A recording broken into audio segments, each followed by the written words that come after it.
تعدوا نعمة الله وإن تعدوا نعمة الله আল্লাহ তাআলা বলেন, ও দুনিয়ার মানুষ, ও আমার বান্দা বান্দী, আমি আল্লাহ তাআলা যে নিয়ামতগুলো দিয়েছি, এই নিয়ামতগুলো যদি গণনা করা শুরু করো, কিয়ামত চলে আসবে, তারপর আমি আল্লাহ তাআলা নিয়ামত গুনিয়া শেষ করতে পারব না। সুবহানাল্লাহ।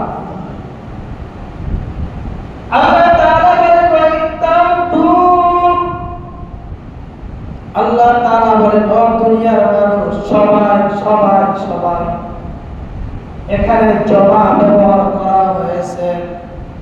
তোমরা সবাই যদি জমা হয় একসাথে, আমি আল্লাহ তাআলার যদি নিয়ামত গণনা করো, ওই নিয়ামত দুনিয়াও শেষ করতে পারবা না। আল্লাহ তাআলা বলেন, কি পরিমাণ যে আমি আল্লাহ তাআলা তোমাকে নিয়ামত দিয়েছি। ও বান্দা, একটু তাকাও, তোমার নিজের দিকে তাকাও। আল্লাহ তাআলার দেওয়া এই জবান দিয়ে কথা বলো, এটাও তো একটা নিয়ামত। এই জিহ্বা দিয়ে তুমি ভালো ভালো খাবার খাও, এটাও তো একটা নিয়ামত। আল্লাহ তাআলা বলেন, বান্দা, একটু তোমার আশেপাশের দিকে তাকাও। আমি আল্লাহ তাআলা যে তোমাকে চক্ষু দিয়েছি, কিন্তু তোমার পাড়া প্রতিবেশীদের অনেকই চক্ষু নাই, এটাও তো একটা নিয়ামত। আল্লাহ তাআলা বলেন, ও বান্দা, আমি আল্লাহ তোমার হাত দিয়েছি, সুন্দর দুটা হাত দিয়েছি, পরিপূর্ণভাবে ভালো হাত দিয়েছি। তোমার বন্ধুদের দিকে তাকাও, অনেক বন্ধুদের হাত কিন্তু ঠিক নাই। আল্লাহ তাআলা বলেন, বান্দা, আমি তোরে দুইটা পাও দিয়েছি, এই দুইটা পাও দিয়ে সুন্দরভাবে তুই হাঁটতে পারো, তুই কাজকর্ম করতে পারো। ও বাবা, বরিশালের দিকে যদি যান, খেয়াঘাটের কাছে দেখা যায় অনেকের হাত নাই, অনেকের পা নাই, কিন্তু আমার আল্লাহ তাআলা তোমার এই হাত দিল, পা দিল, এটাও তো একটা বড় নিয়ামত। কি এটা বড় নিয়ামত না? জি। আমার আল্লাহ তাআলা হাত দিল, পা দিল, চক্ষু দিল, মেধা দিল, তোমার বলিলে সুন্দরভাবে আমার আল্লাহ তাআলা সেট করে দিল। এই নিয়ামত যদি গণনা করো, কিতাবের মধ্যে এসেছে, এই জিহ্বার নিয়ামত যদি গণনা করো, আরেকটা নিয়ামতের প্রয়োজন হয়ে যাবে। এই জিহ্বা দ্বারা তুমি করতে যাবা, চক্ষু দ্বারা তুমি দেখতে যাবা, মেধা দ্বারা তুমি গবেষণা করবা, চিন্তা করবা, একটা নিয়ামত গুনবা, আরেকটা নিয়ামতের প্রয়োজন হয়ে যাবে, একটা গুনবা, আরেকটার প্রয়োজন হয়ে যাবে। অর্থাৎ তুমি একটা একটা গণনা করে আমি আল্লাহ তাআলার নিয়ামত শেষ করতে পারবা না। জোরে বলেন না সুবহানাল্লাহ। তো আল্লাহ তাআলা কেমন নিয়ামত দেয়, এই নিয়ামত যদি কোনো বান্দা যদি একটু চিন্তা করে, গবেষণা করে, তাহলে আল্লাহ তাআলার নিয়ামতগুলো দেখতে পারবে।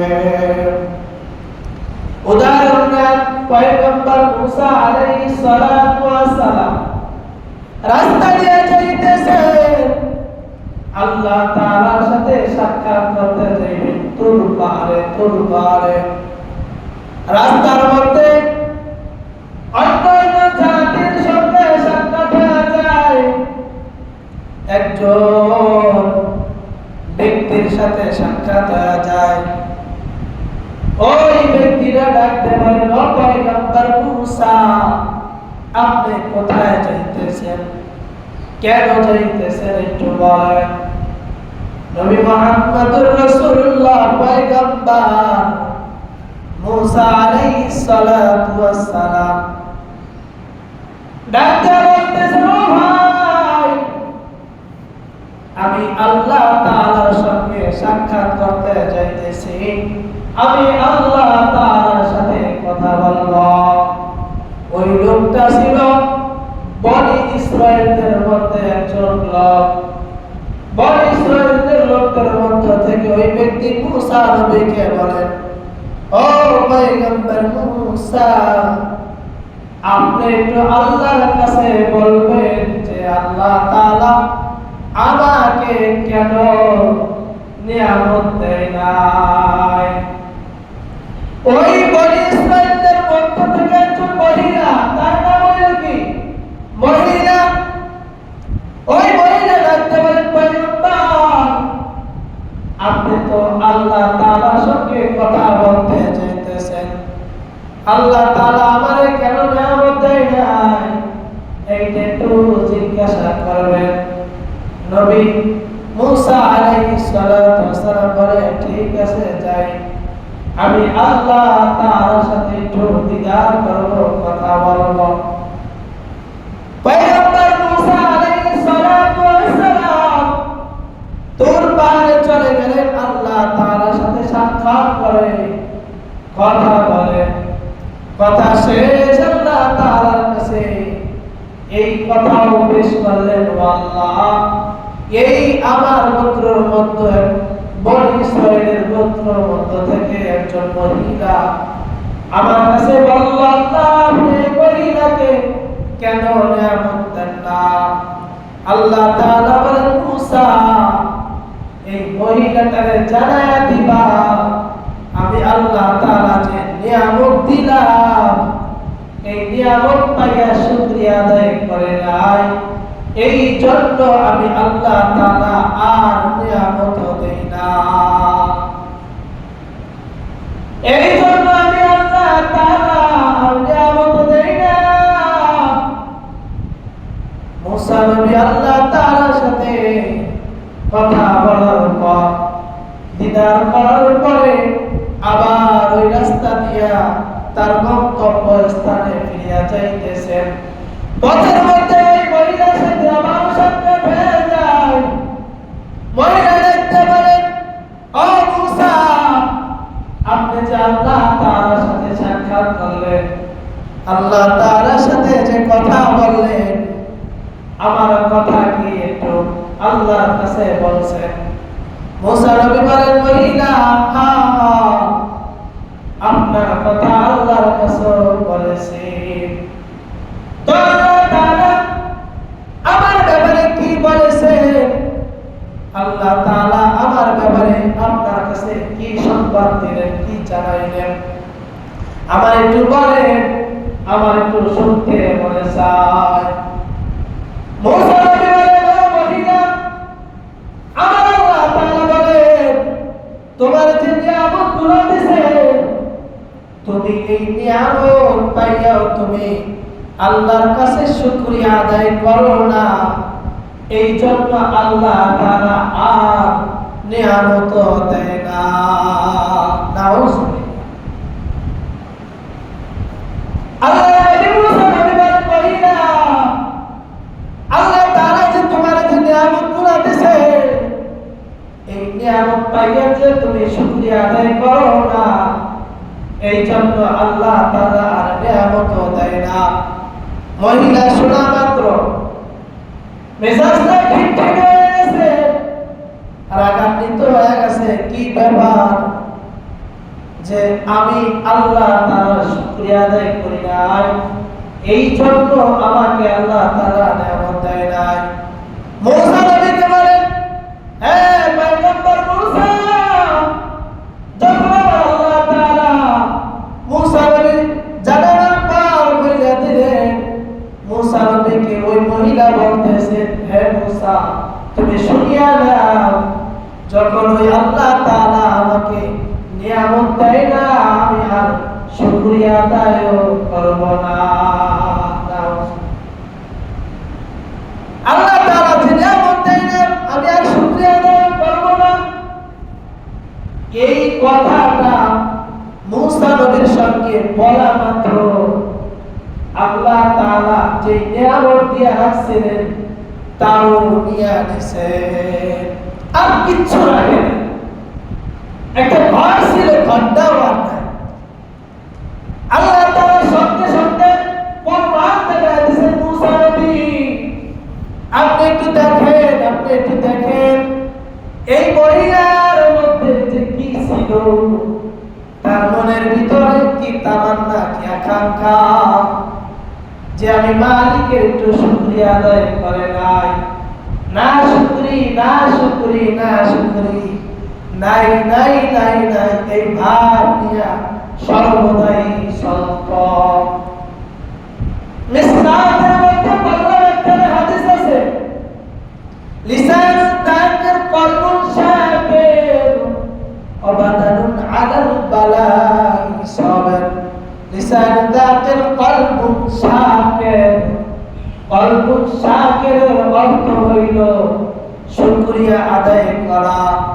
নবীজি বলেন যার মধ্যে তিনটা গুণ থাকবে, নবীজি বলেন আমার এই উম্মতের জিম্মাদারি আমি নবীজি নিলাম। কেমন জিম্মাদারি? আমার ওই উম্মতকে আমি নবীজি জান্নাতে পৌঁছানোর দায়িত্ব আমি নবীজি নিলাম। সুবহানাল্লাহ।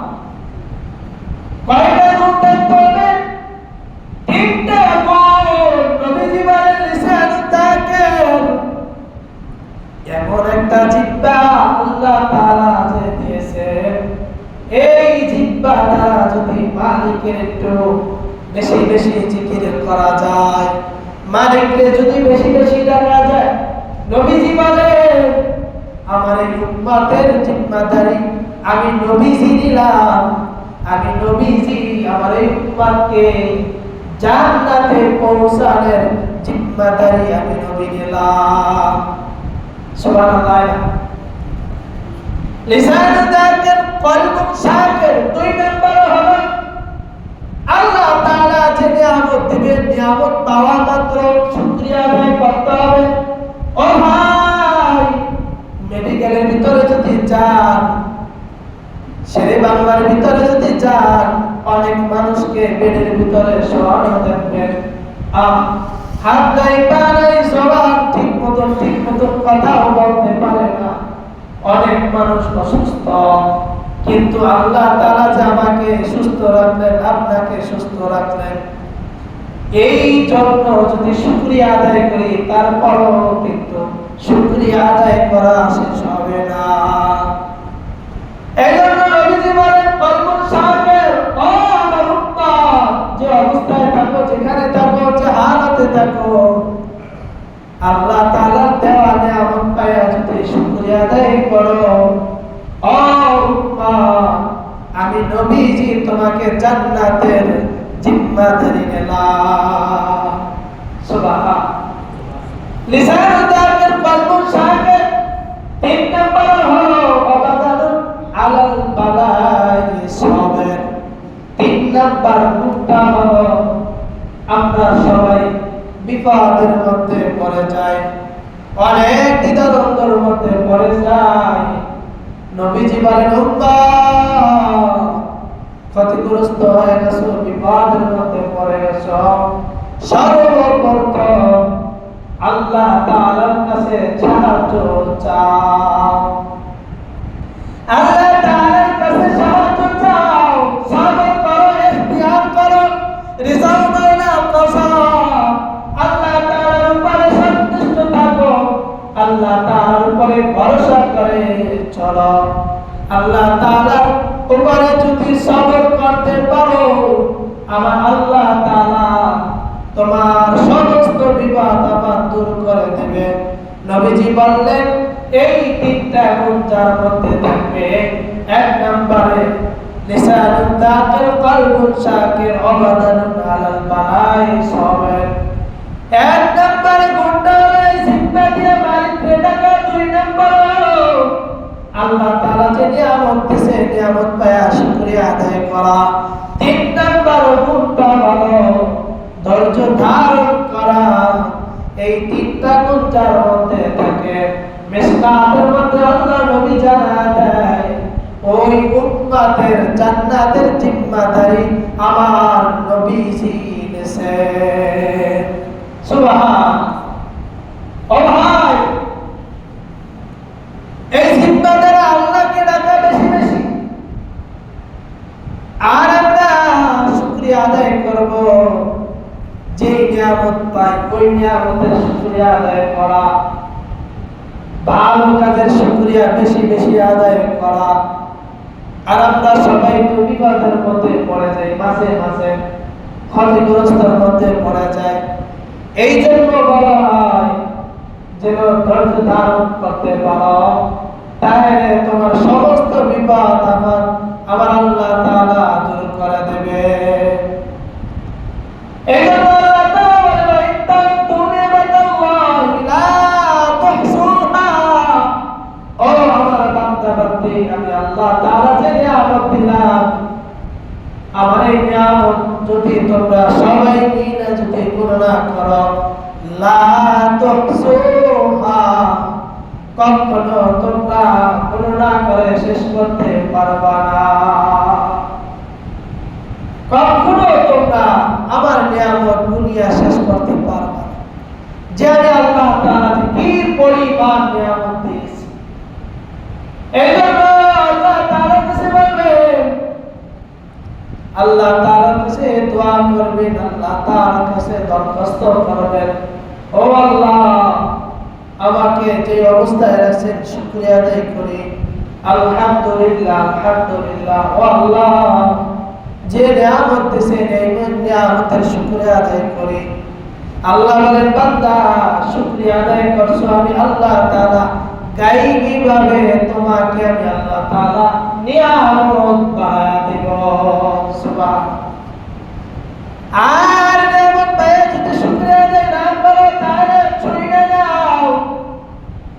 আমি আল্লাহ তাআলা বনি ইসরাঈলকে যেভাবে ধ্বংস করে দেই, তদ্রূপ তোমাদেরকেও ধ্বংস করে দেব।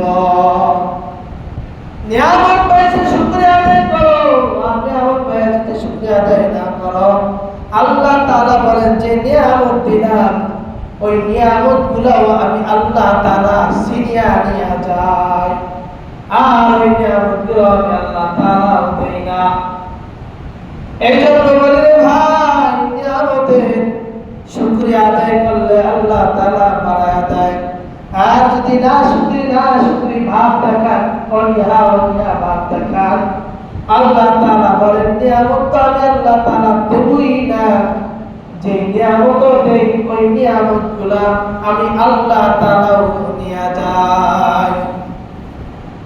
এই জন্য আল্লাহ তাআলার কাছে বেশি বেশি সাহায্য চাই। সাহায্য চাওয়ার বক্তব্য দুইটা। নবীজি বলেন সাহায্য তো চাওয়া ওই ব্যক্তির কাছে যার কোনো পিছনে টান নাই, অভাব নাই, অর্থাৎ সাহায্য চাওয়া আল্লাহ তাআলার কাছে দুইটা জিনিসের মাধ্যমে। এক নাম্বার হলো ধৈর্য। ধৈর্য যার মধ্যে থাকবে না, আল্লাহ তাআলা একটা আয়াতের মাধ্যমে জানায় দিয়েছেন, যারা ধৈর্য ধারণ করবে আল্লাহ তাআলা বলেন আমি আল্লাহ তাআলা ওয়া ইন্নাল্লাহা মা'আস সাবিরিন। যারা ধৈর্য ধারণ করবে আমি আল্লাহ তাআলা আমার ওই সবরকারী বান্দার সঙ্গে আমি আল্লাহ তাআলা আছি। এক নম্বর ধৈর্য। এই ধৈর্যের মাধ্যমে আল্লাহ তাআলার কাছে সাহায্য চাইতে হবে। দুই নম্বর হলো নামাজ। ধৈর্য আর নামাজের মাধ্যমে আল্লাহ তাআলার কাছে যদি সাহায্য চাওয়া যায়, আমার আল্লাহ তাআলা সাহায্য না দিয়া পারে না। যেমন সাহাবায়ে কেরাম ক্ষতিগ্রস্ত হয়ে যায়, বিপদের মধ্যে পড়ে যায়, সাহাবায়ে কেরাম ঠিক ধৈর্যের সাথে নামাজ আদায় করা মাত্র, আল্লাহ তাআলার কাছে সাহায্য চাওয়া মাত্র আমার আল্লাহ তাআলা সাহায্য দান করে দিয়েছে। এই